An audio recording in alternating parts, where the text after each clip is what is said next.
This old weir stands in the picturesque Calder Glen, near the old industrial town of Lochwinnoch in Renfrewshire.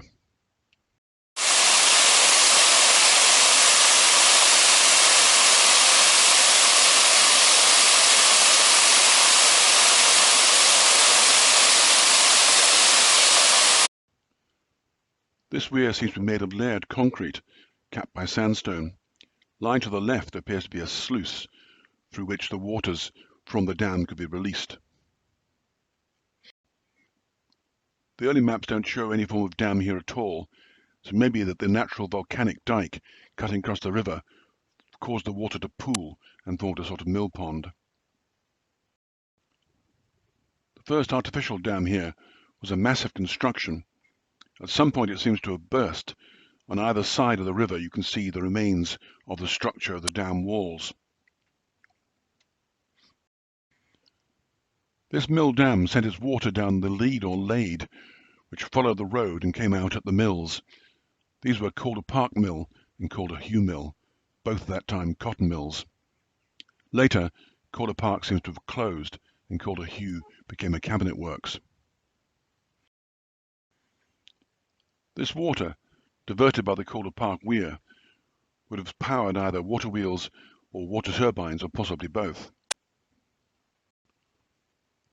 The original stone dam was much higher than the surviving concrete one. This was necessary to make sure that the water would flow down into the Lade. When the stone dam burst and was replaced by the concrete one, the level of the water was so low that the Lade was no longer usable. It's possible they deliberately abandoned it to save on maintenance.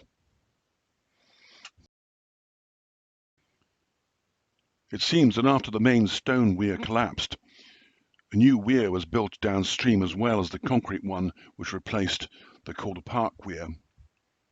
This new weir down beside the factory would divert the water directly into the factory without any need for a long Lade.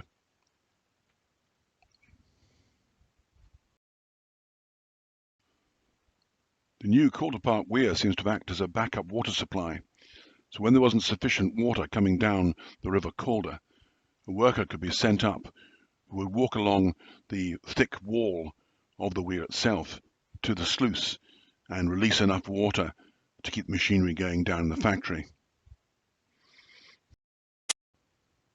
One benefit of water power is it can be reused as long as there's sufficient flow. Indeed, before the water reached the Calderpark Weir, it also had powered the bleach works up at Calder Bank, as well as the Calder Glen meal mill, and also even a laundry.